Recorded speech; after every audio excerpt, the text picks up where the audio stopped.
Conteúdo justificando.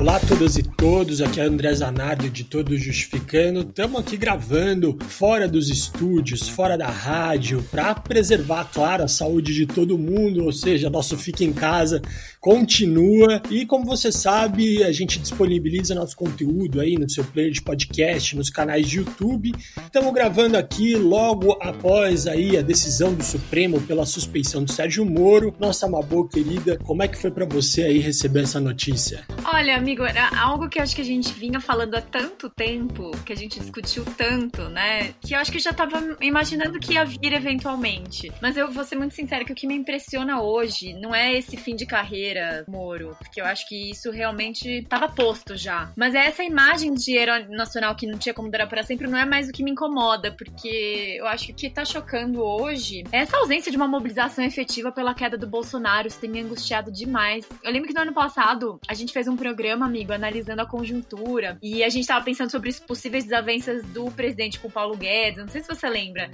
E nessa época você fez uma aposta super otimista, de que você achava que ele caía logo, enfim, você tava super confiante na queda do presidente, e nem tinha acontecido tudo isso, tipo, foi pré 300 mil mortos, entendeu? Foi pré o caos da pandemia. Então, sinceramente, o que me decepciona hoje nas instituições é que é essa inércia na proteção da vida dos brasileiros, enfim, eu sinto que a gente não... Tá tudo muito triste, sabe? Apesar da gente ter, óbvio, ganho, né, de ver essa farsa jurídica cair por terra, não sei, eu tenho passado dias muito, muito angustiada. Eu acho que é meio desesperador a gente não ter perspectiva, Sim. né, do que vai acontecer. A gente sabe aí que tem uma elite segurando esse cara de alguma forma, mas a gente não sabe até o quanto eles estão desembarcando dessa narrativa aí bolsonarista. E, enfim, né, eleições, no final das contas, tá chegando e tá morrendo 4 mil pessoas por dia, então fica todo mundo naquele negócio assim, mas a eleição tá chegando, não sei se vai desestabilizar mais o país ou não. Esse cenário de indecisão é matador, é matador, com certeza. E eu não acho que que cabe esperar, entendeu? Não tem como. Eu também acho que não. É imediato. E para isso a gente tá aqui conversando mais uma vez sobre genocídio, né? Um episódio que a gente já conversou e estamos aqui de novo para reavaliar algumas tendências e ver o que sai, né? Pra gente ganhar uma luz aí, porque que a gente sabe que o cara é genocida, a gente já tem certeza, né? Sim, então a gente trouxe uma fera no assunto. Estamos aqui hoje com a Deise Ventura, que é coordenadora de um estudo sobre o atual governo. A Deise pesquisa a relação entre pandemias e direito internacional. Ela é coordenadora do doutorado em saúde global e sustentabilidade da USP. Pra gente é uma alegria ter a Deise aqui com a gente. Ela era um nome que a gente sempre comentava lá no nosso grupo do Zap, tipo, vamos trazer, ela é jurista, não sei o que, ela é das nossas. Então, Deise, seja muito bem-vinda ao programa do Justificando. Eu que agradeço a oportunidade de estar com você, sou leitora do Justificando, então realmente é uma grande alegria. A gente fica muito feliz. Obrigado mais uma vez, viu, Deise? E é isso então, né, Mabô? Bora começar. Se você quer saber mais, para além desse episódio, tem um outro episódio que eu acabei de mencionar com a Silvia Steiner, lá atrás, que a gente fez no ano passado. E vamos pro episódio de hoje, que vai ser massa. Roda a vinheta.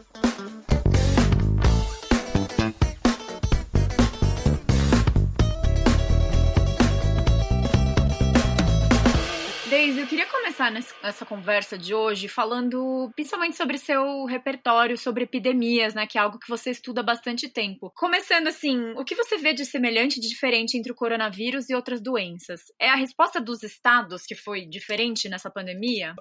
Acho que falar dessa emergência internacional em comparação às emergências internacionais anteriores é muito importante para a gente enfrentar uma tendência de análise que é a da singularização. Então, muita gente diz, episódio único, dimensão inédita, e a verdade é que não tem nada de novo na pandemia de Covid-19. Não somente a previsão de que aconteceria, a gente tem 2 décadas de literatura científica que prevêem episódios desse tipo, com base em experiências anteriores, principalmente a gripe H1 H1N1, que foi a primeira pandemia do nosso século, entre 2009 e 2010, mas também a SARS, que marcou muito o início do século XXI, ali em 2003, principalmente, e que mostrou o quanto o mundo estava despreparado para um evento desse tipo, né? Então, foi muito previsto, a gente imaginava que seria uma doença infecto-contagiosa respiratória. Muita gente apostava que viria da Ásia e, para surpresa de todos, a gripe H1N1 veio dos Estados Unidos e do México, né? Depois ela alcançou uma dimensão maior no México, mas começa em fazendas lá do Texas. E agora ela vem da China, mas ela não é uma gripe aviária, porque você imaginava que seria uma gripe aviária. Então, obviamente, ninguém podia adivinhar qual seria o vírus ou qual seria o vetor, mas todo mundo sabia que ia acontecer algo desse tipo na literatura, e do ponto de vista da governança, há infinidade de documentos internacionais, não só da Organização Mundial da Saúde. A Organização Mundial da Saúde tem guia detalhado de resposta à pandemia há pelo menos 15 anos. Agora, tem o Banco Mundial. Em 2016, o Banco Mundial criou um fundo de preparação dos estados para a pandemia. O pessoal chamava bônus da catástrofe. Uma grande pesquisadora da área da saúde global, a Dev Schrieder, da Universidade de Edimburgo, disse, olha, o Banco Mundial criou um mercado de seguro da pandemia, um mercado pandêmico. Então, todo mundo sabia que ia acontecer. Agora, como é que se explica que ninguém... Tem documento da OMS que diz até o que cada ministério tem que fazer. O Ministério do Transporte tem que cuidar da logística para, se precisar, suspender atividades não essenciais. O Ministério da Justiça tem que cuidar da população carcerária. Quer dizer, tudo isso estava previsto em detalhes. Por que os estados não escutaram, né? Essa é a boa pergunta. Depois tu vai olhar todos esses elementos, eles já estavam lá na crise do ebola, por exemplo. A origem na pobreza, o desmatamento com a ocupação de áreas nunca ocupadas, que gera uma nova relação entre o homem e os animais silvestres, inclusive consumo de carne de determinados animais em razão da pobreza, as desigualdades, a repercussão. Tem um documento do Banco Mundial de 2013 que prevê a repercussão desproporcional de uma pandemia sobre comunidades, sobre crianças, sobre mulheres. Então, por aí vai. Quer dizer, é algo que todo mundo em sã consciência, que tem acesso a conhecimento, sabia que ia acontecer, né? Então, esses elementos repetem. O próprio Brasil é tão engraçado. A gente que trabalha com isso, há mais de 10 anos eu estudo pandemias. Eu vejo as pessoas falarem sobre pandemia no Brasil e ninguém diz que o Brasil foi epicentro de uma emergência internacional em 2016, que foi a emergência da síndrome congênita do vírus Zika. E o SUS controlou. O SUS controlou. A ciência brasileira se tornou referência internacional. Foi o Brasil que descobriu a associação entre a infecção pelo Zika e a microcefalia e outras malformações. Ninguém diz também que, nesse momento, existem 2 emergências internacionais em curso. Uma é do poliovírus, que está declarada desde 2014. Imagina uma emergência que dura 7 anos, né? Ou seja, ninguém quis resolver. Por quê? Porque é em zona de conflito armado, é Afeganistão, é Iraque, é Síria, e por aí, Nigéria, por aí vai. Então, eu te digo, sinceramente, digo para vocês, não tem nenhuma novidade na Covid-19. E o que aconteceu? O Brasil era para ser referência de uma resposta positiva, todo mundo reconhece isso, nos rankings a gente estava super bem colocado, em alguns quesitos nós estávamos entre os 10 melhores do mundo em matéria de capacidade de resposta em razão do Sistema Único de Saúde. E quando o Ministério da Saúde perde o controle da resposta à pandemia e ele cai no Palácio do Planalto, a partir daí o nosso destino está traçado e todos nós especialistas nesse assunto previmos o que está acontecendo hoje. De melhor, a gente passou ao pior, com no mínimo mais de 300 mil mortes, e a gente vê as projeções, como o comportamento do governo federal é continuado, ele não se interrompe, nós estamos na perspectiva do pior. Deise, eu queria fazer uma pergunta para você no seguinte, você falou que a pandemia já era sabida, deveria acontecer, enfim, e a gente sabe que algumas fundações, alguns estados estavam preocupados com isso e já tinham medidas para fazer contenção. Eu queria saber quem que é a obrigação de tomar atitude atitudes frente a isso são as fundações privadas, se são estados. E eu queria complementar com a pergunta se a gente hoje, no estado que a gente está de organização social da humanidade, se dentro de um contexto individualista do capitalismo, a gente tem condição de fazer uma gestão global, eficiente, ou se outras formatações dos estados, talvez for outra forma de gerir o estado, talvez fosse melhor para a gente cuidar dessas pandemias. Olha, um fenômeno que é global, a gente só pode tratar globalmente, né? Então, com os atentados de 11 de setembro de 2001 em Nova York, aqueles envelopes com antrax, depois a SARS, que eu já mencionei, síndrome aguda respiratória severa, houve uma mobilização e se criou uma nova versão do Regulamento Sanitário Internacional, que foi adotado em 2005 e é vigente em 196 estados desde junho de 2007, entre eles o Brasil. O Brasil participou ativamente dessas negociações. Então, se criou esse regulamento que criou essa categoria de emergência internacional de saúde, de emergência de saúde pública de importância internacional, é a tradução oficial para o português, né? Ou seja, já tem um instrumento para regular, o objetivo principal do Regulamento Sanitário Internacional é combater a propagação internacional das doenças. Então, uma emergência é aquele agravo, não só doenças, porque aí entra também biossegurança, outro tipo de evento que possa ameaçar a saúde das pessoas, mas o fulcro dessa definição de emergência é a possibilidade de propagação internacional. E propagação internacional a gente só contém cooperando. Então, esse regulamento tem um conjunto de obrigações que os estados, os 196 estados que são signatários, assumiram em relação ao OMS, que a gente chama de capacidades nacionais. Esses estados assumiram a obrigação de desenvolver capacidades em matéria de controle de fronteira, em matéria de laboratório, de legislação, uma série de pontos técnicos, e inclusive cada estado tem um ponto focal, e esse ponto focal tem que ser capaz de identificar ameaças no seu território que possam vir a se tornar uma ameaça no sentido de propagação internacional de uma doença. Então esse quadro regulamentar já estava traçado.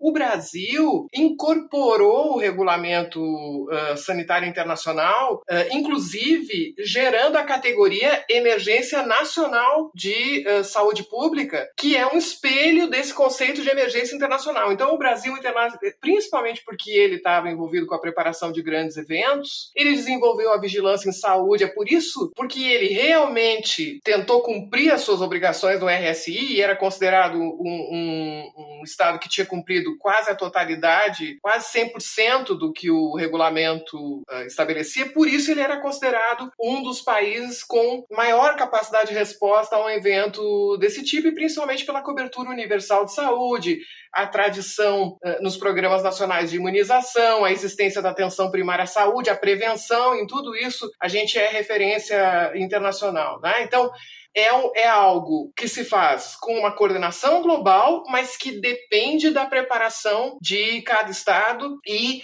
nós fizemos a lição de casa em matéria de preparação, ou seja, a gente tinha essas competências. O que surpreendeu o mundo é a gente não ter usado essas competências, enquanto outros estados tiveram que criar essas estruturas a toque de caixa, a queima-roupa. Agora se fala, 26 chefes de estado, e o diretor-geral da OMS, anteontem, escreveram um artigo que foi publicado em jornais do mundo inteiro propondo a adoção de um tratado internacional sobre resposta à pandemia. Eu acho que é muito mais um gesto político, porque as normas já estão lá no Regulamento Sanitário Internacional. Alguns falam em prever sanções, ou seja, punições aos estados que não cumprissem as suas obrigações, porque o Regulamento Sanitário Internacional ele não prevê punição para quem não se prepara para a pandemia, né? Não é o estilo, o ethos da Organização Mundial da Saúde é outro, é a difusão de políticas, não é a punição, né? Não sei qual seria o passo adiante em relação a esse tratado, mas eu entendo que politicamente o que eles querem é dizer, olha, a gente precisa resolver juntos isso. Tanto que a gente está vendo aí hoje Bolívia fechou fechou a fronteira para o Brasil, né? Todas as fronteiras terrestres que nós temos já estavam em alerta máximo em relação à ameaça que nós somos para o mundo hoje. Então, não tem jeito. É um fenômeno global que precisa de uma resposta global, mas esse global depende, obviamente, da resposta no local em que o agravo, que a doença acontece. Deise, então o que você estava falando basicamente era a gente tinha todas as ferramentas à disposição, a gente simplesmente se recusou a utilizá-las, né? E aí você fez a coordenação de uma pesquisa que gerou aquele boletim Direitos na Pandemia. E essa pesquisa indica uma estratégia institucional de propagação do vírus promovida pelo governo brasileiro sob a liderança do presidente da República. Então, o que eu queria saber é o que vocês descobriram nesse mapeamento que permite a gente dizer que havia uma intenção de espalhar o corona? Primeiro, eu quero dizer que coordenam essa pesquisa junto comigo o professor Fernando Ait, também professor titular da Faculdade de Saúde Pública, que dirige o Centro de Estudos e Pesquisas de Direito Sanitário da USP, a professora Rossana Rocha Reis, do Departamento de Ciência Política da USP, e na parte epidemiológica, o professor Fred Quirrano e a Tatiane Ribeiro, e temos um grupo grande e muito bom de pesquisadores. A nossa pesquisa é muito mais do que isso. Desde março do ano passado, a gente toma um sal de fruta, um engove, lê o Diário Oficial da União e lê também os diários oficiais dos estados. E esse projeto, na verdade, surgiu em parceria com a Conectas Direitos Humanos ali bem no início da pandemia, porque a gente queria ver o impacto que as normas sobre a Covid trariam sobre os direitos humanos. Então, a gente analisa gênero, povos indígenas, etc. Bom, a gente foi acompanhando e publicando diversos boletins ao longo do ano, apontando problemas específicos, porque, por exemplo, se vocês olharem o primeiro artigo que eu publiquei sobre pandemia em 2009, a minha preocupação lá em 2009 é que um episódio como uma pandemia seja usado para implementar um regime de exceção. E que, como a gente sabia que a gente estava entrando na era das pandemias, que elas se sucederiam com um intervalo cada vez menor entre elas, que a pandemia se tornasse um pretexto para o recuo da democracia no mundo, né? Então, o nosso raciocínio inicialmente era: vamos lutar para mostrar que as medidas de contenção da pandemia podem causar danos sobre os direitos humanos e precisam ser mitigadas. Então, o maior exemplo disso, adotou uma medida restritiva de circulação, por exemplo, suspensão de atividades não essenciais, que no Brasil equivocadamente se transformou em lockdown. Lockdown não é isso. Lockdown não é a suspensão de atividades não essenciais. As pessoas as pessoas até hoje não têm ideia do que é um lockdown, né? Mas, enfim, uma medida que a brasileirada ficou como lockdown, a gente dizia lockdown, proteção social, restringiu a circulação. A pessoa não pode ir trabalhar e não pode trabalhar por via remota, virtualmente, tem que ter um auxílio emergencial, tem que ter cesta básica. Por exemplo, a cidade de Niterói fez isso. Na primeira barreira sanitária que criou, já distribuiu cesta básica, né? Pensar nas pessoas que estão na economia informal. Esse é o tipo de questão que nos preocupava. Precisou adotar uma medida, a justificativa era sólida do ponto de vista científico. Se era sólida, a aplicação foi proporcional. Se foi proporcional, protegeu, quer dizer, a gente achou que ia começar a fazer a pesquisa cuidando disso. Quando cai o Mandetta, quando entra o Taishi, o Breve, e depois, quando se dá a militarização do Ministério da Saúde, como é que acontece a violação de direitos humanos no Brasil?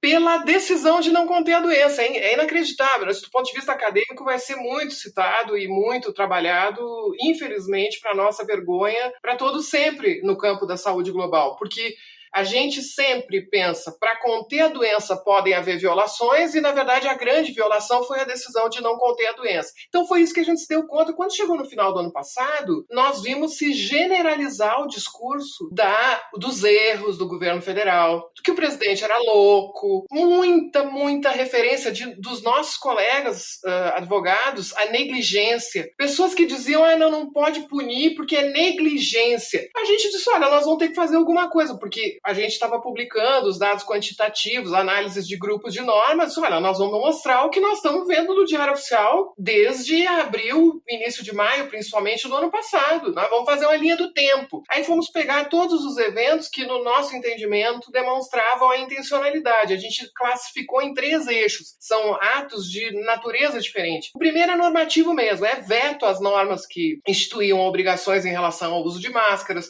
veto às normas que atribuíam à União o dever de proteger comunidades indígenas, veto à norma que instituía uma indenização para o profissional de saúde que tombasse no combate à Covid ou para sua família ou para aqueles profissionais que ficaram inválidos. Então a gente vê uma série de vetos que vão comprometendo duramente qualquer forma de resposta eficaz que teve iniciativa no Congresso Nacional. Outra forma jurídica importante como norma é a ampliação da definição de atividades essenciais por meio de decretos presidenciais. Então, mesmo depois que o STF diz que cada unidade federativa tem a competência e o dever de proteger a saúde pública e, portanto, pode adotar decretos definindo o que é essencial e o que não é, cada vez que o presidente da República amplia, por meio de decreto, a definição de atividade essencial, existe uma onda de judicialização, né? A gente viu isso também claramente. Então, mesmo que estados e municípios tenham competências na matéria, a adoção de decretos atrapalha muito, porque tem sempre um juiz de primeira instância que vai lá e dá, não, tá o decreto federal, até chegar ao grau de recurso que diz, não, o STF já disse que pode. Então, causa uma balbúrdia jurisprudencial enorme e uma série, os atos que tentaram dar acesso às comunidades indígenas isoladas. Então, tem a estratégia normativa, que é um primeiro grupo de atos, tem a estratégia de gestão. Então, ali a gente usou muito a jurisprudência do TCU, do Tribunal de Contas da União, porque cada vez que o governo é provocado pelo TCU, ele é obrigado a responder por escrito e traz documentos e fica registrado ali, né? Então, o que a gente viu? Um péssimo uso dos recursos públicos para a Covid-19, absolutamente nenhuma campanha nacional de informação sobre a doença, ao contrário, campanhas de desinformação, né? Investimento de recursos, por exemplo, hoje a gente está vendo emergir coisas que nem entraram na nossa pesquisa em janeiro, como o pagamento de influenciadores digitais para disseminar informações equivocadas, né, de tratamentos que não têm eficácia. Aliás, não é que eles não tenham eficácia comprovada, eles têm ineficácia comprovada. Então, aqui a gente tem o atraso no repasse de recursos federais para os estados, a gente tem a famosa guerra aos governadores, enfim, aqui a gente tem atos de governança, recusa da compra de vacinas, tudo isso está aqui nesses atos de gestão que buscam obstruir qualquer resposta eficaz em qualquer localidade do Brasil. E aí nós temos o terceiro pilar, que eu acho que é o achado mais importante da nossa pesquisa para nós, a saúde pública, que é a constatação da existência de uma estratégia de propaganda contra a saúde pública. Então a gente vê, e é muito importante entender que não é só o presidente, com certeza ele lidera, mas é uma ação de todo o governo federal. A gente tem documentos do Ministério da Economia, a gente tem documentos do Ministério da Saúde, a Secretaria de Comunicação, o Ministério de Ciência e Tecnologia, enfim. É uma estratégia claríssima, sistemática do governo federal no sentido de atacar as autoridades sanitárias, desacreditar as autoridades sanitárias, enfraquecer a adesão da população às recomendações da Organização Mundial da Saúde e das autoridades locais. A distribuição por órgãos de governo de fake news, isso é uma coisa extraordinária. A gente sempre lida com o negacionista em qualquer resposta à pandemia, de qualquer momento da história, em qualquer lugar do mundo.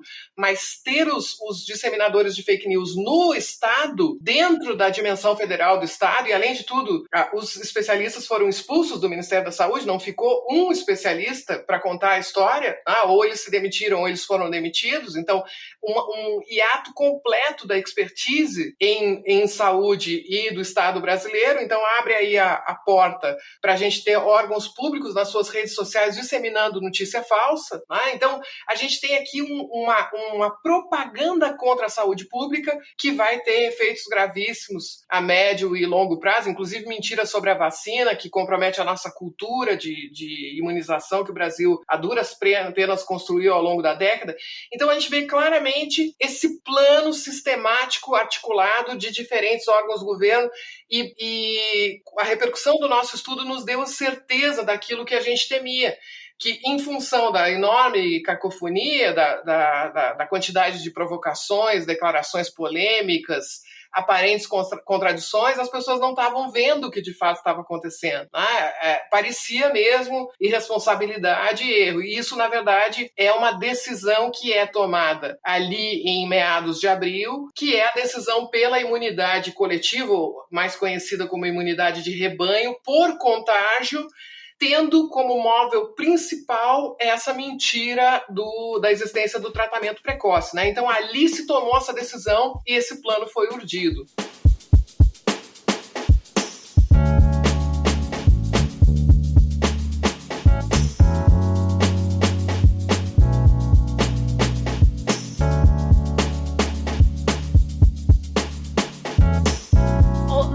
Em relação a essa questão da imunidade de rebanho, eu não entendo muito bem como funciona, tá? Mas assim, a ideia de que infectar um monte de gente estava se partindo do pressuposto de que era para infectar todo mundo mesmo, e que mesmo que isso gerasse mortes, isso eventualmente ia proteger, entre aspas, o país.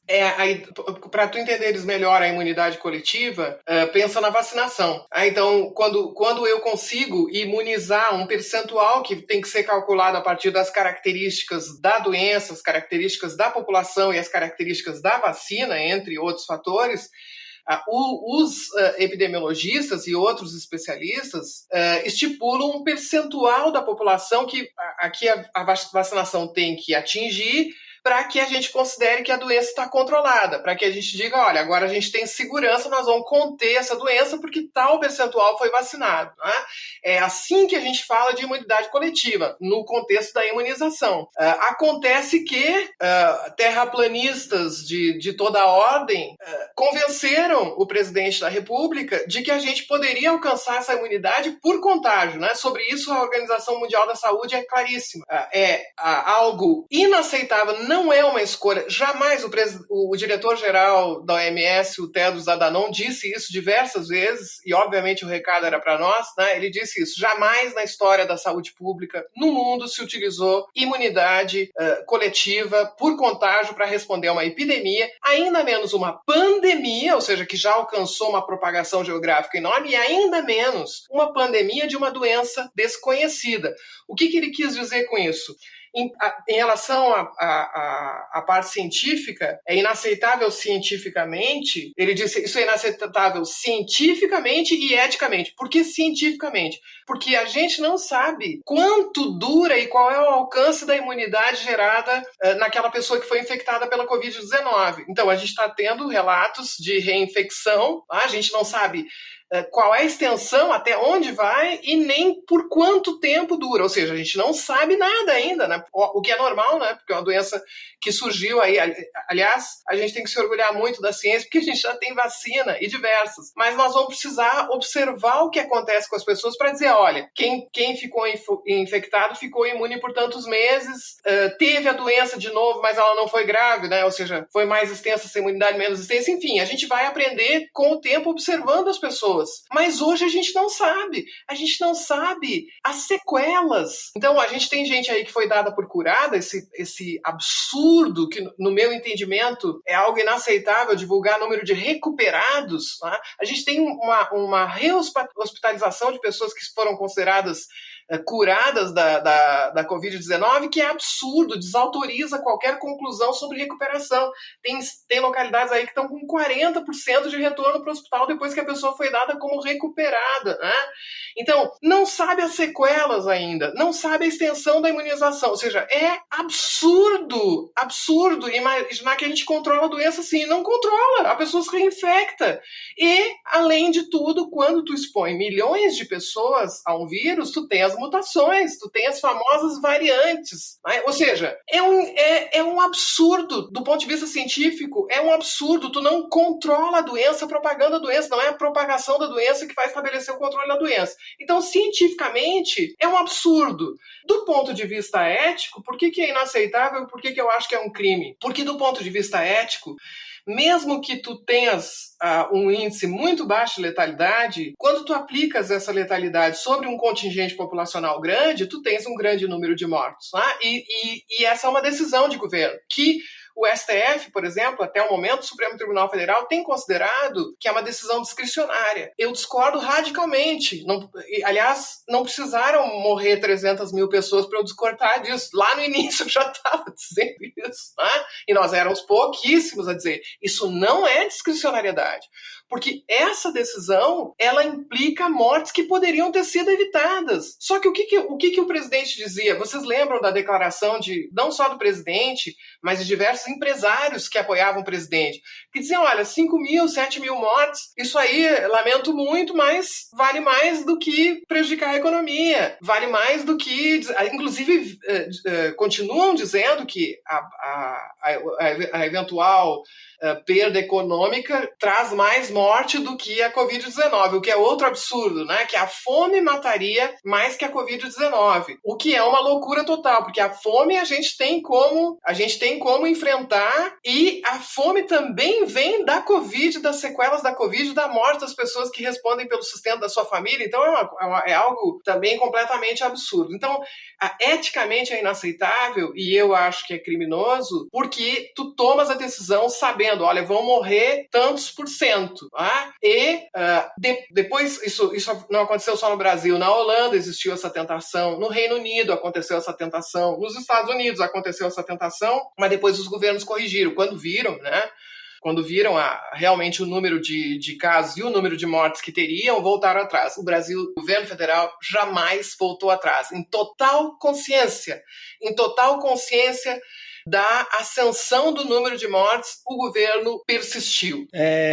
Mas por que ele arriscaria? E na tua avaliação, haveria chance de um julgamento de mérito no Tribunal Penal Internacional sobre o que está acontecendo aqui, sobre essa gestão, que no caso você está trazendo aqui para a gente que não é uma questão de opinião, não é uma questão de discricionariedade política sobre a forma de se contornar uma pandemia, mas você está mostrando uma postura ativa de não controle e de produção de mortes, tá? Trazendo uma gestão necropolítica. Como que você avalia isso? Dá para chegar no TPI? Já chegou no TPI, né? Ou seja, diversas comunicações já foram encaminhadas. Tem uma que continua sendo analisada, que é a anterior à pandemia, que é a comunicação do Coletivo de Advocacia de Direitos Humanos, o CADU, e da Comissão Arnes, que é relativa aos povos indígenas. Essa continua sendo apreciada. Algumas que foram apresentadas no ano passado foram temporariamente arquivadas. Há uma nova do cacique Raoni, agora de poucas semanas. Tem outras sendo elaboradas.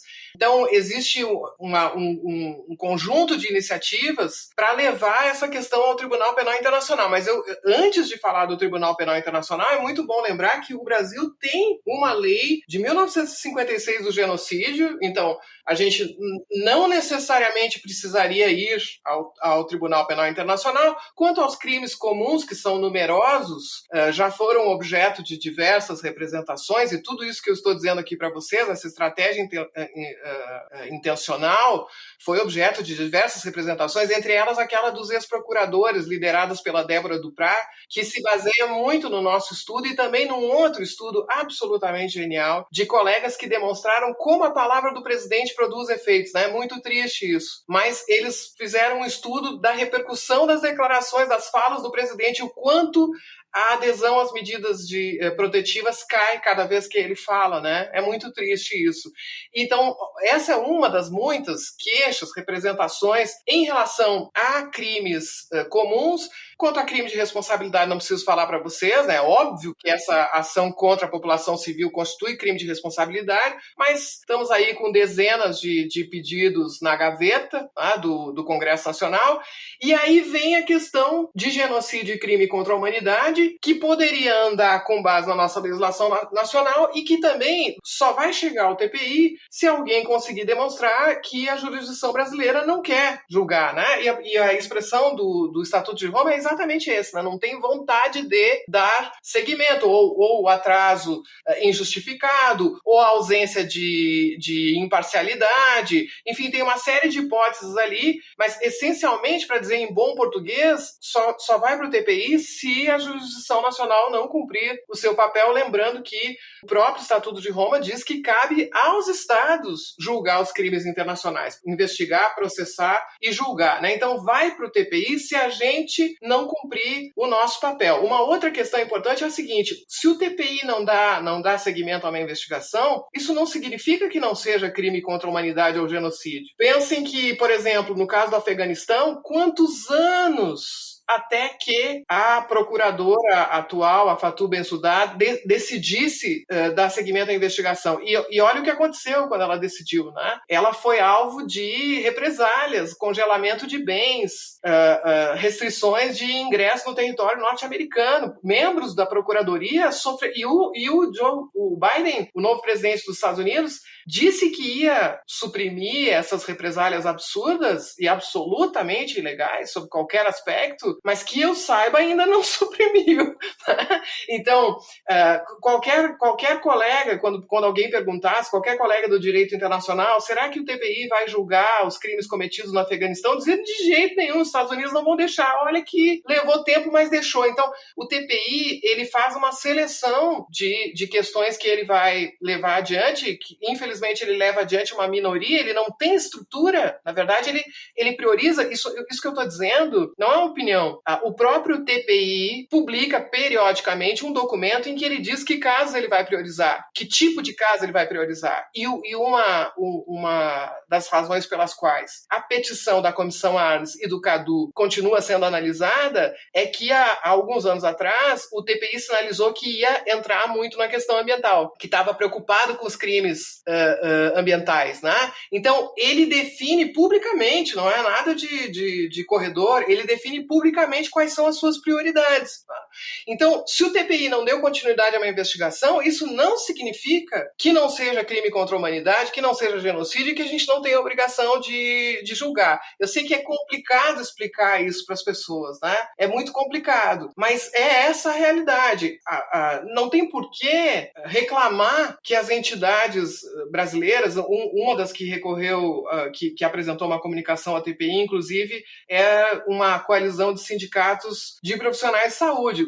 Ninguém vai criticar essas entidades de tentar levar o TPI com o que está acontecendo no Brasil. Agora, não é porque o TPI não dá seguimento a uma investigação, quando ele faz isso, ele não está julgando o mérito, dizendo isso não é crime contra a humanidade, ou isso é. Para julgar, ele teria que conhecer, né? E aí eu acho que entra um ponto que eu faço questão de dizer para vocês, que é onde a comunidade jurídica brasileira está falhando, e não é pouco que ela está falhando. Tem gente opinando sobre esse assunto sem entender nada de saúde pública, nada, sem ler o diário. A pessoa pode ser o gênio do direito penal e do direito penal internacional. Se ela não estudar a resposta brasileira à pandemia, se ela não ler os documentos, se ela não ler a jurisprudência do STF, do TCU, se ela não acompanhar a imprensa de forma sistemática, porque também tem isso. Você ouve uma declaração do presidente num dia, você diz, é louco esse sujeito, né? Ou, provocador, irresponsável, tá jogando para a base eleitoral dele, tá fazendo o contrário, nada disso. O que a gente constata é a convergência entre uma intencionalidade subjetiva expressa pelo discurso e uma intencionalidade prática expressa pelos atos normativos e os atos de governo. E é algo que vai muito além da figura dele. Por exemplo, o Ministério da Economia divulgou em novembro do ano passado um documento dizendo que o Brasil já estava alcançando a imunidade de rebanho. Já estava alcançando a imunidade de rebanho. Há poucos dias, o nosso atual comandante do Exército, general Paulo Sérgio, dá uma entrevista que, a meu juízo, é um dos documentos mais importantes desse dossiê sobre a responsabilização de agentes públicos pelas mortes, pelas centenas de milhares de mortes durante a pandemia, configurando um ataque sistemático e generalizado à população civil. O comandante, com toda razão, diz que o Exército seguiu todas as recomendações da Organização Mundial da Saúde. Lá não tinha tratamento precoce. Lá ele explica bem direitinho como é que ele fez: isolamento, distanciamento físico, suspensão de atividades não essenciais, uso de máscara, uso de álcool gel, restrito. Lá não tinha. Todo o discurso que é feito pelo governo federal para a população civil, no quartel não teve. E o general tem toda a razão. E, inclusive, essa entrevista gerou um estresse, né? Alguns analistas vão atribuir a essa entrevista e a postura também do ex-comandante, do general Pujol, que vocês lembram que deu o cotovelo para o presidente da República quando ele quis apertar a mão. Essa postura dentro do Exército é apontada, não sou especialista nisso, não posso opinar, mas é apontada como um fator de estresse recente. Então, para a população civil, a estratégia foi uma. Para os militares, a estratégia foi antagônica, não vou dizer nem mais nem menos, antagônica. Duas estratégias antagônicas. A população civil dissemina o vírus.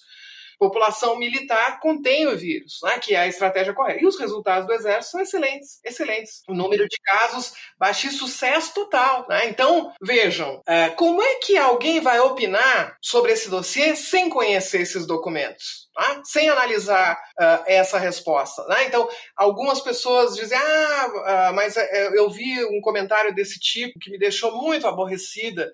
São colegas, até sabem muito de direito da saúde e tal, sabem muito de direito internacional em geral, mas são leigos em direito penal. Tá?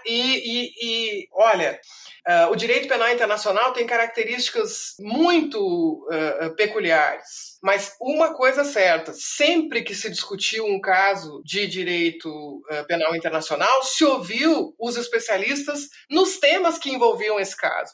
Então, como é que vai opinar sobre isso sem falar com alguém que entenda de resposta à pandemia e, principalmente, que conheça o Sistema Único de Saúde, o que ele poderia ter feito e o que foi feito dele? Vocês devem ter visto também recentemente a notícia. Farmácia Popular, que é um instrumento fundamental de resposta à pandemia também. 1 milhão de brasileiros a menos atendidos no ano passado. Então, bate na pata, todas as patas que podiam ser respostas importantes, agente de comunidade de saúde, estratégia da família, imunização, o governo vai lá e bate e quebra essa pata. Ou seja, ele torna impossível uma resposta eficiente. Para não falar no que está sendo feito com os governadores, essa ação no STF atacando 3 estados especificamente, agora a tentativa, vejam a que ponto nós chegamos. Né? Quando eu comecei a trabalhar com esse assunto, quando é que eu podia imaginar que se mobilizariam figuras como é o estado de sítio, como é o estado de defesa, tudo isso que está sendo aventado de forma incorreta e irresponsável pelo presidente, mas a ideia é mobilizar essas categorias excepcionais para impedir a contenção do vírus.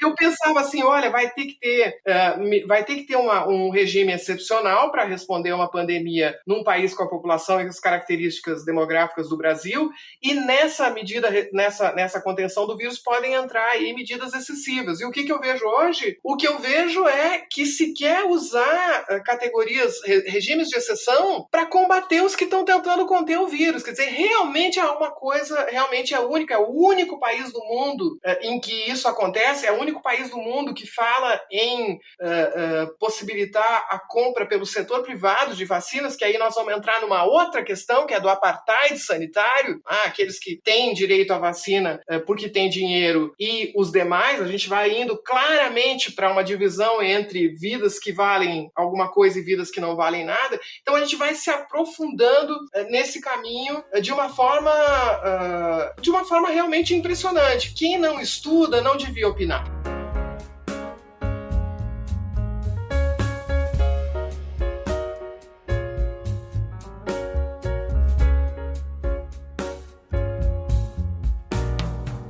Daisy, em relação... Então, o que você está fazendo, traçando, acho que muito claramente, acho que você é uma das pesquisadoras que mais está sendo, assim, vocal em relação a isso, é que existe, então, um genocídio em curso relacionado à gestão da pandemia. E aí eu queria saber se existe um precedente de genocídio relacionado à disseminação de enfermidades e doenças. E também queria saber se você acredita que esse seu posicionamento está alinhado, por exemplo, com uma escola argentina de estudos de genocídios que vem utilizando essa nomenclatura, por exemplo, para se referir a acontecimentos de sua história história recente? Olha, eu tenho certeza, na minha forma de ver os fatos, eu tenho certeza que vale a pena investigar a resposta brasileira à pandemia como crime contra a humanidade. E eu tenho toda a abertura a discutir também a possibilidade de genocídio.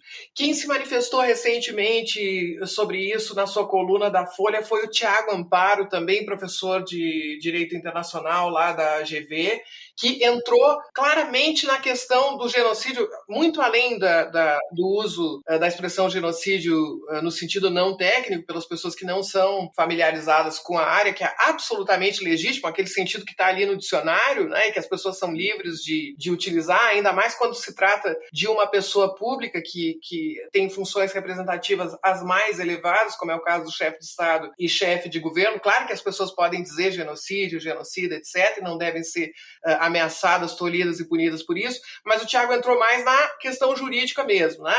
Para mim, qual é o fulcro da caracterização do genocídio? A gente precisa, nesse caso, demonstrar qual é o grupo nacional, ou étnico, ou racial, ou religioso, enquanto tal, que o governo federal tem a intenção de destruir, tá? E, ao contrário de outros colegas, eu não tenho nenhum problema em discutir isso. Nem de longe eu diria frases como o presidente não quer exterminar a população brasileira. Eu jamais afirmaria isso. No dia de hoje, já há diversos meses, eu não afirmaria isso porque eu estou estudando, tá? Eu estou vendo o que está acontecendo. Decisões a cada dia, decisões de governo, normas, declarações, quer dizer, esse plano sistemático de disseminar o vírus, no meu entendimento, constitui, artigo 7º, letra K, o crime que é definido pelo Estatuto de Roma como outros atos desumanos que causam intencionalmente grande sofrimento ou afetam gravemente a integridade física ou a saúde física ou mental. No quadro de um ataque generalizado e sistemático, nós já demonstramos que existe esse ataque generalizado e sistemático. As pessoas têm uma ideia muito equivocada do que é o TPI, o Estatuto de Roma. Ele não é feito só para conflitos armados, ele não é feito só para crimes de guerra, isso está claríssimo, né? Claríssimo no próprio Estatuto. A gente tem jurisprudência, por exemplo, o caso que foi julgado pelo Tribunal Penal Internacional de Ruanda, o caso Acaeso, o que ele vai dizer? Podem ser, esse plano com caráter sistemático, ele pode ser realizado por meio de ataques não violentos, inclusive o exercício de pressões públicas sobre uma população para levá-la a agir de tal ou tal maneira. Se esses atos são realizados em escala massiva e de forma sistemática, a partir de um plano pré-concebido, que mobiliza meios públicos e meios privados consideráveis, isso aí é um ataque, né? Isso é um ataque sistemático. Então, eu não tenho dúvida aqui desse crime. Tá? Agora, a questão do genocídio, a meu juízo, depende da nossa capacidade de discernir qual seria esse grupo que se quer destruir. E aí, o pessoal que estuda a repercussão desproporcional da pandemia sobre determinadas populações negras, populações pardas, populações vulneráveis, povos indígenas, sem nenhuma dúvida. Quanto ao genocídio dos povos indígenas, as razões para investigar, e aliás, as demandas de investigação já são enormes. Eu acredito que ninguém mais tem dúvida de que o governo tem uma intenção de exterminar esses povos, né? Então, a questão indígena é diferente e é por isso que, no caso dos indígenas, na minha opinião, a pandemia só agrava um plano que já era anterior, tanto que essa comunicação ao TPI que eu mencionei para vocês é de 2019, ela é anterior à pandemia, né? Então, em relação aos indígenas, eu tenho claro. Em relação aos outros, a gente precisa construir essa tese com evidências. Né? E eu acho que eu gostei muito do artigo do Tiago, eu acho que tem mais gente falando nisso, mostrando. Nós temos que juntar essas provas e demonstrar, então, a partir do léxico, da linguagem, da gramática, do direito penal internacional, mostrar por que isso é um genocídio em relação ao conjunto da população. E eu estou super disposta a discutir isso, fazer isso. Então, eu sempre digo, na minha opinião, tem que investigar crime contra a humanidade. e estou aberta a discutir genocídio, e sei que outros colegas acham que é genocídio porque conseguem dizer, vislumbrar claramente que são determinadas populações as que se quer exterminar. Eu ainda acho que precisa avançar um pouco mais nisso e, infelizmente, as evidências se avolumam, né? A gente tem cada vez mais provas dessa estratégia. E eu termino dizendo para vocês o seguinte sobre o Tribunal Penal Internacional.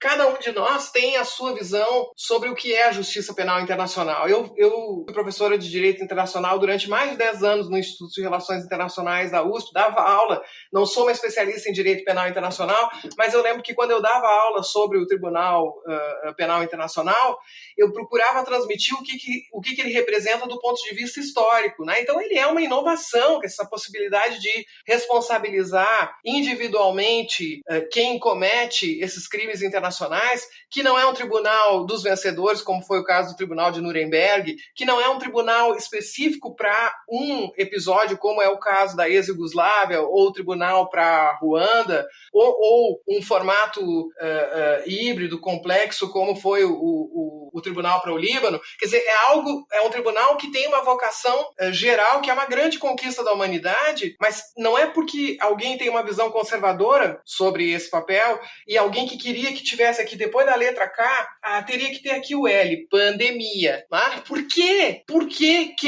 quem negociou o Tribunal Penal Internacional ia lembrar de colocar aqui pandemia no ano em que ele foi negociado, entendeu? Não teria como imaginar, né? Como é que imaginar que um governante ia aproveitar uma pandemia para agir contra o seu povo? Os episódios históricos que a gente tem, claro, tem o caso da chegada do colonizador no Novo Mundo, que a gente tem, obviamente, a transmissão de doenças dos europeus para os indígenas contribuiu muito para o genocídio de povos indígenas, a eliminação de povos inteiros. Né? A gente tem, historicamente, eu não vou entrar nisso porque seria longo, na história das epidemias, claro que tem uso político, claro que tem, mas não poderia ocorrer aos negociadores do TPI algo como o que está acontecendo no Brasil, de alguém decidir por imunidade de rebanho por contágio, tendo os meios para evitar. Esse é o ponto, né? Tendo os meios para evitar. E a questão da economia é mentira, porque um lockdown bem feito, nacional, correto, por pouco tempo, causaria muito menos dano à economia do que esse horror que a gente está vendo dessas idas e vindas, todas essas mortes. Custo para o sistema de saúde, quanto custa uma UTI, quanto custa uma intubação, quanto custa esses remédios e quanto custa a prevenção. Quer dizer, é algo inimaginável. Então, a visão conservadora de determinadas pessoas sobre o papel da justiça internacional não deve contaminar a comunidade jurídica brasileira. Né? Nós temos o direito de pensar qual o papel da justiça penal internacional. E, no meu entendimento, não tem sentido existir uma justiça penal internacional se ela não é capaz de coibir, de investigar, processar e punir crimes como esses que estão sendo cometidos no Brasil. Aí tem que repensar a própria justiça penal internacional. Né? Então, aqui entra muito uma questão de concepção sobre o que esperar, e eu acho que o Tribunal Penal Internacional, se a gente construir uma tese bem feita, vai ser muito mais aberto do que nós podemos pensar a uma tese tecnicamente bem construída, considerando a amplitude da catástrofe que nós temos no Brasil hoje. Mas nós precisamos narrar essa catástrofe na gramática da Justiça Penal Internacional. Esse passo nós precisamos dar. Nós só vamos dar discutindo, e eu acho que oportunidades como essa que vocês estão me dando de conversar com vocês sobre isso vão nos fazer muito bem para avançar nesse sentido.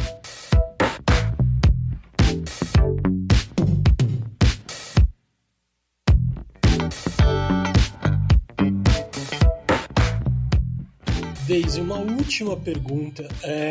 No caso, você vê que o sistema internacional está preparado para lidar com esses tipos de líderes como Bolsonaro, como Trump? E como que você vê a resposta dos outros países em relação ao que está acontecendo no Brasil? É satisfatório? Não? Como que deveria ser, na tua opinião? Queria te escutar um pouco. Eu não sei se eu entendi bem a pergunta, mas a gente tem uma discussão discussão no campo da saúde global, a gente está discutindo muito se as respostas à pandemia em diversos países são crimes ou não são crimes.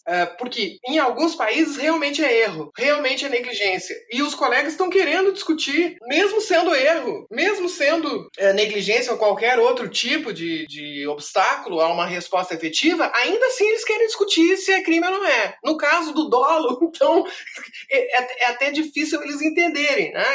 Por exemplo, no Reino Unido tem muita gente discutindo isso. No governo do Trump do ano passado, o embaixador Sheffer, que foi na gestão Clinton, foi o embaixador que negociou o TPI e que negociou também o tribunal para a ex-Yugoslávia, que negociou o tribunal para Ruanda, que é um grande especialista em crimes de guerra. Ele publicou em abril do ano passado, olhando, claro, para a China, olhando para os Estados Unidos do Trump, ele publicou um artigo que ele já dizia a má resposta à pandemia pode configurar crime contra a humanidade. E ele não tinha ideia do que vinha pela frente. Né? Esse é um cara com uma visão bem tradicional do que é a Justiça Penal Internacional. Ele assinou o Tratado de Roma, o Estatuto de Roma, perdão, pelos Estados Unidos, depois os Estados Unidos não ratificaram, né? Mas ele foi lá e assinou pelos Estados Unidos, e esse cara escreveu um artigo no ano passado dizendo essa má gestão da pandemia pode ser crime contra a humanidade. Então, no nosso campo, os juristas do campo da saúde global, vocês sabem melhor do que eu o quanto a gente tem essa compartimentalização de áreas, né? No direito, quando o cara do constitucional conversa com o penal, já fala em transdisciplinariedade, né? Cada um no seu quadrado, tal. Para nós, da saúde, transdisciplinariedade é o médico falar com o advogado. Dentro do direito, o internacional conversou com o previdenciário, nossa, é a revolução praticamente, né? Então, a gente é muito compartimentalizado, mas nós, juristas da saúde global, para nós é evidente. Estamos achando o caminho, cada país está achando o caminho, e vem processo contra o Boris Johnson, vem processo contra o Trump, vem processo contra o presidente do México. E aqui, então, a surpresa é alguém ainda não se dar ao trabalho de discutir recitando os elementos do crime, do documentinho ali do TPI. Né? Quer dizer, sinceramente, jurista não é para isso. Né? Jurista não é estenógrafo. Né? Então, a gente tem que pensar qual é o sentido da existência dessa jurisdição, e tem colegas que, mesmo na ausência do dolo, querem discutir isso em relação a outros países. Né? A gente está vendo cada vez mais essa constatação de que, havendo evidências científicas e havendo expertise que tornaria os governos capazes de dar uma resposta melhor à crise, eles estão fazendo outras opções por razões eleitorais, por razões econômicas, e nós estamos pensando em cada país como responsabilizar os agentes públicos. Eu acho que é uma grande prioridade para nós que trabalhamos com saúde no mundo inteiro.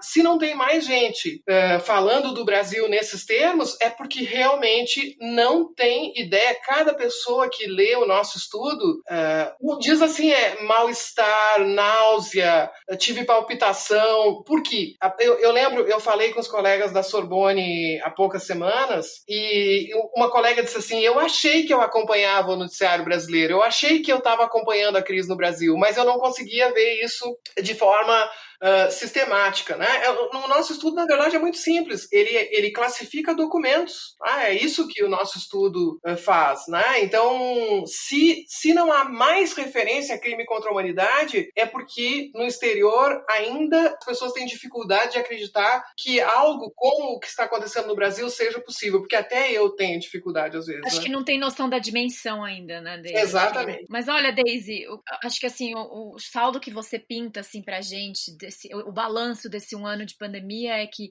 a gente não precisava estar nesse ponto, a gente não precisava mesmo, não tinha a menor necessidade da gente chegar no número de mortos nessa pandemia que a gente chegou, e eu acho que é isso, a gente tem um responsável muito claro, né, e eu agradeço imensamente e parabenizo o estudo que você está fazendo por ser, acho que um registro assim, que vai servir pra gente entender exatamente o que aconteceu ao longo desse 1 ano, pra gente não ficar desbaratinado, né, porque eu acho que a gente fica desbaratinado vendo as declarações declarações do presidente, vendo o noticiário todo dia e vendo o número de mortes, é difícil fazer esses links. Então, é incrível que você esteja coletando isso com todos os outros pesquisadores e coordenadores. Então, parabéns mesmo pela iniciativa e muitíssimo obrigada por partilhar um pouco desse conhecimento acumulado aqui com a gente, com os nossos ouvintes. Eu tenho certeza que vai ser muito valioso para as nossas reflexões. Eu que agradeço a oportunidade e queria ressaltar que é uma equipe grande, uma equipe corajosa. Nós estamos mergulhados no inferno há mais de um ano, não só mergulhados no inferno de testemunhar tudo isso, estudar e ver como se dimensiona com uma enorme impotência diante do que está acontecendo,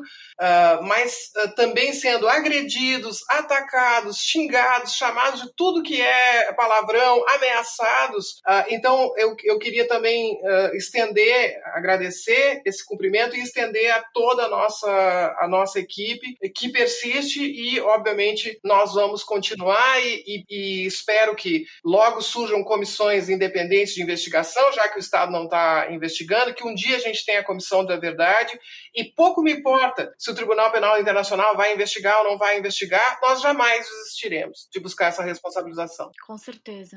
Daisy, como é que a gente acessa? Se você puder deixar assim o link ou algum lugar onde a gente encontra esse trabalho que vocês estão fazendo? No site da Conectas Direitos Humanos, que foi uma parceira extraordinária no primeiro ano, só foi possível a gente fazer essa pesquisa graças à Conectas. Vocês encontram facilmente os 10 primeiros boletins.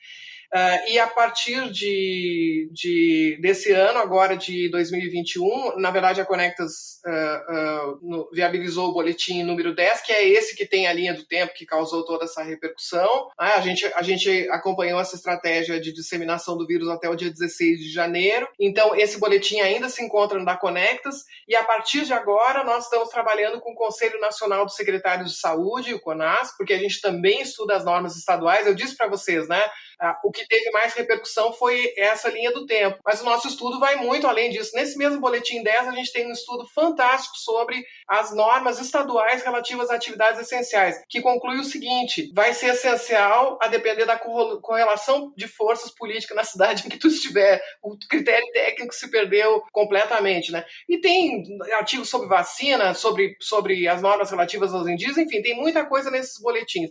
Mas a partir de agora, vocês encontram na página do CPDISA USP, Centro de Estudos e Pesquisas de Direito Sanitário da USP, está tudo lá, outras publicações do CPDISA bem bacanas também, mas os boletins feitos com o CONAS estarão no site do CONAS e no do CPDISA está por sair aí o nosso 11º boletim. Maravilha, Daisy Ventura no podcast Justificando, fico muito feliz da presença da Daisy, foi muito bom, também me deixou um pouquinho mais confortável de ver que tem pessoas fantásticas fazendo um trabalho de catalogação jurídica, colhendo provas, porque como a Daisy falou, a gente não vai deixar quieto não é não, Mabô? Não, com certeza. Acho que essa é uma briga que a gente vai comprar o resto da nossa geração, mas a gente compra sem pestanejar, né, amigo? Com certeza. Então é isso, o podcast Justificando essa semana se encerra, até a próxima, a gente se vê em breve. Quem em casa, por favor, vocês não são Jesus para ressuscitar na Páscoa. Quem puder, fique em casa e até semana que vem. Um abraço.